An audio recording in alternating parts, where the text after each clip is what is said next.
हरियाणा में विधानसभा चुनाव जैसे जैसे नजदीक आ रहे हैं और उन चुनावों के नजदीक आने से पहले ही पूर्व मुख्यमंत्री भूपेंद्र सिंह हुड्डा पर जो ईडी की कार्रवाई हुई है, उससे कहीं ना कहीं जो विपक्षी पार्टी के नेता हैं, कांग्रेस के नेता हैं, वो काफी गुस्से में नजर जरूर आ रहे हैं। हालांकि ये केस काफी समय से चल रहा था, काफी पुराना केस था। जैसे कि आपने सुना कि पूर्व मुख्यमंत्री भूपेंद्र सिंह हुड्डा ने भी जो है दिल्ली में मीडिया से बातचीत में यही बात कही है कि काफी पुराना ये केस चल रहा है और उनको ज्यादा इस बारे में जानकारी भी नहीं है। लेकिन जिस तरह से अखबार में लगातार चैनलों में खबरें चल रही हैं कि प्रॉपर्टी को कुर्क किया गया और पुराने केस को चुनावों से पहले ही अब इस तरह की कार्रवाई पर बातचीत करने के लिए हमारे साथ मौजूद है करनाल से सीनियर कांग्रेसी नेता सरदार त्रिलोचन सिंह जी। सरदार जी, क्या कुछ कहना चाहेंगे? चुनावों से पहले फिर ईडी ने दस्तक दे दी, क्या कहना चाहेंगे? देखिए, भाजपा के पास धरातल पर तो कुछ है नहीं। अब ऐसे हथकंडे अपनाकर जो मजबूत लोग हैं विपक्ष में, चाहे वो केजरीवाल साहब रहे हों या भूपेंद्र सिंह हुड्डा रहे हों या ममता बनर्जी रही हो, जो जो मजबूत लोग हैं उनको तंग करने के लिए कोई ना कोई ऐसी कार्रवाई ढूंढ के लाते हैं ताकि पब्लिक के अंदर वो ना जा सकें और लोग के प्रति, उनके प्रति कोई लोगों में नफरत पैदा हो सके। लेकिन वो इस बात से भूल चुके हैं कि लोग समझ चुके हैं कि भाजपा के पास ईडी सीबीआई के अलावा कुछ नहीं है। इसलिए वो ऐसे हथकंडे अपना रहे हैं। चुनाव से पहले आचार संहिता लग चुकी है, चुनाव प्रतिक्रिया शुरू हो चुकी है। ऐसे मौके पर तुम कार्रवाई पहले 5 साल निकल गए, क्यों नहीं करी?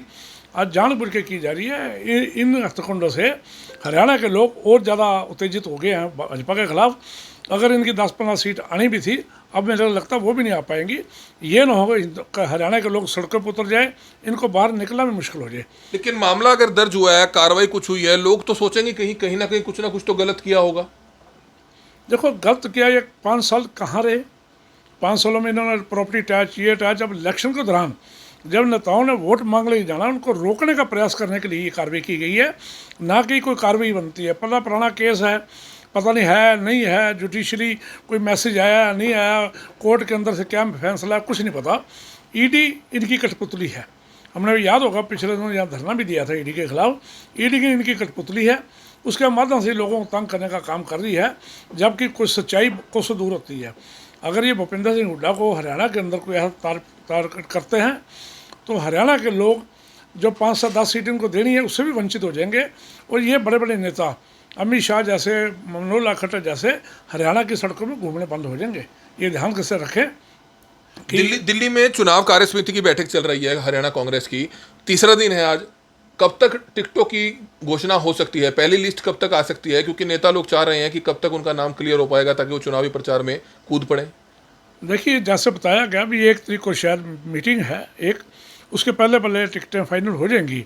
उसके मेरे 2 या 3 तारीख तक हो जानी चाहिए, क्योंकि तैयारी तो पिछले 5 साल से है। हर कार्यकर्ता, हर नेता ग्राउंड लेवल पे काम कर रहा है। सिर्फ विधिवत हो तो घोषणा होनी जरूरी है, घोषणा होते ही सारे लोग लग जाएंगे।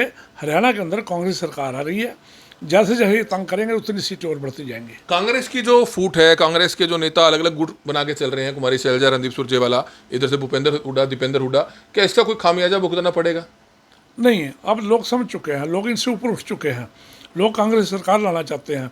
अगर नेताओं की वजह से कोई नुकसान हुआ तो कार्यकर्ता को जवाब देना पड़ेगा, नेताओं को भी। मैं आपके माध्यम से कहना चाहूँगा, नेताओं को ये सारी बातें भूलकर हरियाणा के अंदर कांग्रेस सरकार लाने के लिए काम करना चाहिए। क्योंकि कार्यकर्ता 5 साल पिटता है सड़कों पे, कार्यकर्ता पिटता है बूथों पे, कार्यकर्ता पिटता है पुलिस की कार्रवाई से। और ये नेता लोगों की अगर आंख में चोरी की वजह से कोई नुकसान होता है, उसकी जिम्मेदारी इनकी होगी और कार्यकर्ता इनसे जवाब मांगेगा, फिर इनको पता लगेगा।